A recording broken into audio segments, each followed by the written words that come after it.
व्यवस्था विवरण तीसरा अध्याय। कुल वचन 29। राजा ओग की पराजय।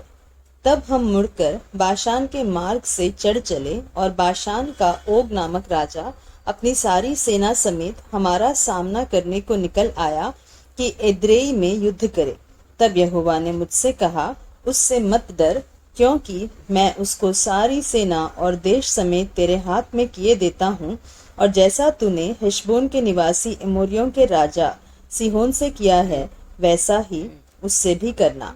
इस प्रकार हमारे परमेश्वर यहोवा ने सारी सेना समेत बाशान के राजा ओग को भी हमारे हाथ में कर दिया, और हम उसको यहाँ तक मारते रहे कि उनमें से कोई भी बच न पाया। उसी समय हमने उनके सारे नगरों को ले लिया, कोई ऐसा नगर न रह गया जिसे हमने उनसे न ले लिया हो। इस रीति अर्गोब का सारा देश जो बाशान में ओग के राज्य में था और उसमें 60 नगर थे, वह हमारे वश में आ गया। ये सब नगर गढ़ वाले थे और उनके ऊंची ऊंची शहरपना और फाटक और बेड़े थे, और इनको छोड़ बिना शहरपना के भी बहुत से नगर थे। और जैसा हमने हेशबोन के राजा सीहोन के नगरों से किया था, वैसा ही हमने इन नगरों से भी किया, अर्थात सब बसे हुए नगरों का स्त्रियों और बाल बच्चों समेत सत्यानाश कर डाला। परंतु सब घरेलू पशु और नगरों को लूट हमने अपनी कर ली। यों हमने उस समय यरदन के इस पार रहने वाले एमोरियों के दोनों राजाओं के हाथ से अर्नोन के नाले से लेकर हेर्मोन पर्वत तक का देश ले लिया। हेर्मोन को सिदोनी लोग सिरियोन और एमोरी लोग सनीर कहते हैं। समथर देश के सब नगर और सारा गिलाद और सल्का और इद्रेई तक जो ओग के राज्य के नगर थे, सारा बाशान हमारे वश में आ गया। जो रपाई रह गए थे, उनमें से केवल बाशान का राजा ओग रह गया था। उसकी चारपाई जो लोहे की है, वह अम्मोनियों के रब्बा नगर में पड़ी है। साधारण पुरुष के हाथ के हिसाब से उसकी लंबाई 9 हाथ की और चौड़ाई 4 हाथ की है। देश की भूमि का बंटवारा।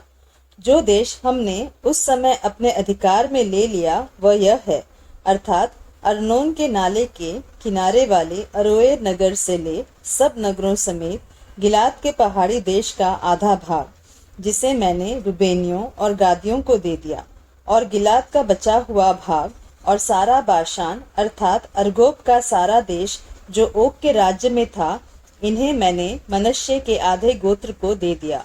सारा बाशान तो रपैयों का देश कहलाता है, और मनश्शे याईर ने गशूरियों और माकावासियों की सीमा तक अर्गोब का सारा देश ले लिया, और बाशान के नगरों का नाम अपने नाम पर हब्बोत याईर रखा, और वही नाम आज तक बना है।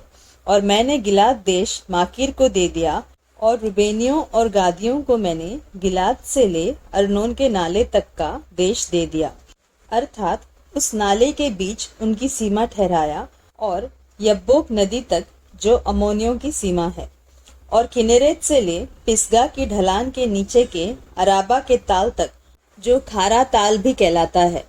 अराबा और यरदन के पूर्व की ओर का सारा देश भी मैंने उन्हीं को दे दिया। उस समय मैंने तुम्हें यह आज्ञा दी, तुम्हारे परमेश्वर यहोवा ने तुम्हें यह देश दिया है कि उसे अपने अधिकार में रखो।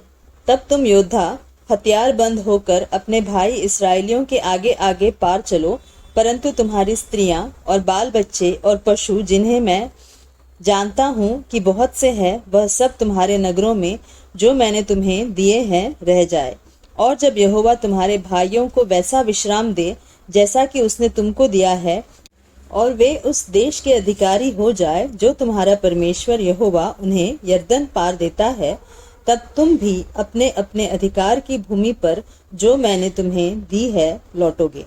फिर मैंने उसी समय यहोशू से चिताकर कहा, तूने अपनी आंखों से देखा है कि तेरे परमेश्वर यहोवा ने इन दोनों राजाओं से क्या किया है, वैसा ही यहोवा उन सब राज्यों से करेगा जिनमें तू पार होकर जाएगा। उनसे न डरना, क्योंकि जो तुम्हारी ओर से लड़ने वाला है वह तुम्हारा परमेश्वर यहोवा है। मूसा कनान में प्रवेश से वंचित। उसी समय मैंने यहोवा से गिड़गिड़ाकर विनती की, हे प्रभु यहोवा, तू अपने दास को अपनी महिमा और बलवंत हाथ दिखाने लगा है। स्वर्ग में और पृथ्वी पर ऐसा कौन देवता है जो तेरे से काम और पराक्रम के कर्म कर सके। इसलिए मुझे पार जाने दे कि यरदन पार के उस उत्तम देश को, अर्थात उस उत्तम पहाड़ और लबानोन को भी देखने पाऊं। परंतु यहोवा तुम्हारे कारण मुझसे रुष्ट हो गया और मेरी न सुनी। किंतु यहोवा ने मुझसे कहा, बस कर, इस विषय में फिर कभी मुझसे बातें न करना। पिसगा पहाड़ की चोटी पर चढ़ जा और पूर्व, पश्चिम, उत्तर, दक्षिण चारों ओर दृष्टि करके उस देश को देख ले, क्योंकि तू इस यरदन के पार जाने न पाएगा। और यहोशू को आज्ञा दे और उसे ढाढ़स देकर दृढ़ कर, क्योंकि इन लोगों के आगे आगे वही पार जाएगा और जो देश तू देखेगा उसको वही उनका निज भाग करा देगा। तब हम बेतपोर के सामने की तराई में ठहरे रहे।